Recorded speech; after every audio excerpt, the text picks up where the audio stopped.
Cześć wszystkim. Dzisiejsze wideo nie będzie poradnikiem, tylko bardziej felietonem, otwartą myślą, albo nie wiem, wezwaniem do przejrzystości. Losowanie fazy eliminacyjnej w wydarzeniu Doomsday Open niezmiennie generuje mieszankę oczekiwań i napięcia wśród graczy. Ten rok nie jest wyjątkiem. Ale analizując drabinki i badając sojusze umieszczone w początkowych meczach, nie mogę powstrzymać się od refleksji nad zeszłoroczną kontrowersją, kiedy deweloperzy pod presją graczy wydających dużo pieniędzy dokonali przetasowania, co doprowadziło do powszechnej frustracji, furii wręcz. To rodzi ważne pytanie, w jaki sposób możemy zapewnić bardziej sprawiedliwy, bardziej przejrzysty system, który eliminuje właśnie wątpliwości, zapobiega nieuzasadnionym oskarżeniom i zmniejsza niepotrzebny stres. Podczas fazy kwalifikacyjnej każdy sojusz, niezależnie od tego czy z grupy A, B, C czy D, stara się zgromadzić jak najwięcej punktów. Cel jest jasny: zapewnić sobie wyższą pozycję, aby stawić czoła potencjalnie słabszym przeciwnikom we wczesnych rundach drabinki eliminacyjnej. Nie uciekajmy od prawdy. Każda drużyna strategicznie oblicza swoją pozycję, aby zmaksymalizować swoje szanse na awans. Racjonalnym jest więc myślenie, że im wyższa pozycja w tabeli eliminacyjnej, tym łatwiejszy rywal w przyszłości, przynajmniej na początku. Jednak po przejrzeniu ostatecznych grup fazy eliminacyjnej i porównaniu ich z wynikami fazy kwalifikacyjnej, widoczna staje się wyraźna nierównowaga, jeżeli można to tak ująć. Obecny system doprowadził do niesprawiedliwych zestawień, które przeczą wysiłkom i strategiom sojuszy włożonym w kwalifikacje. Weźmy na przykład sojusz Ace ze stanu 110. Zdominowali swoją grupę. Zapewnili sobie najwyższą pozycję 3 punktami, 3 zwycięstwami i słusznie spodziewali się korzystnego meczu w pierwszej rundzie.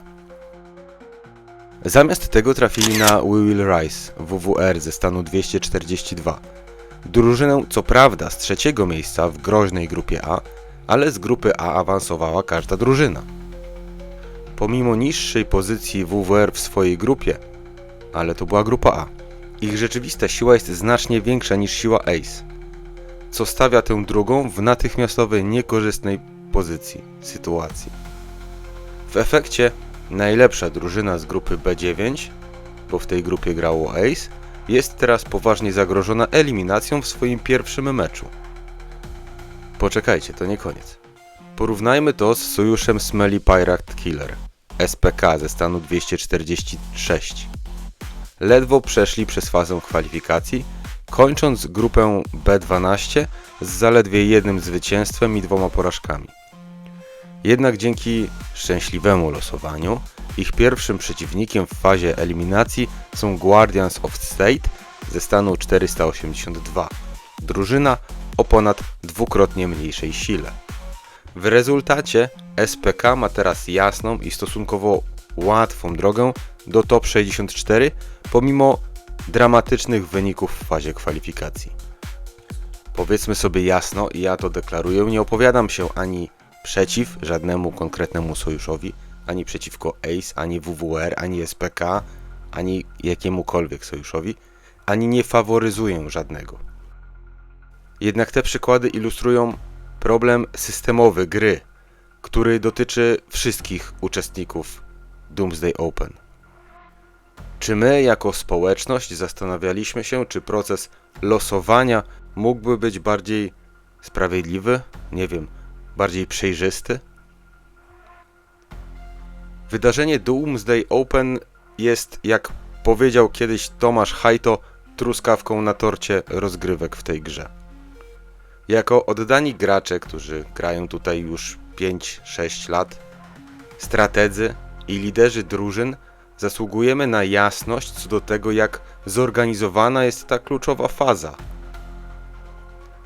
Jeżeli 2 sojusze mogą doświadczyć tak dramatycznie odmiennych losów z powodu wątpliwego losowania, ile innych sojuszy mierzy się z podobnymi rozbieżnościami, które pozostają niezauważone?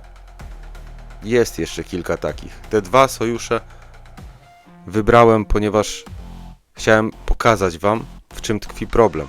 Nie mamy jednak czasu, żeby pokazywać więcej takich sytuacji.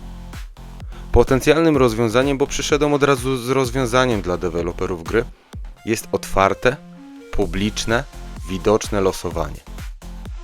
Wyobraźcie sobie system, w którym między, powiedzmy, godzinami pierwszą UTC a trzecią UTC grupy eliminacyjne i drabinki są losowane co 30 minut z pełną przejrzystością dla wszystkich graczy.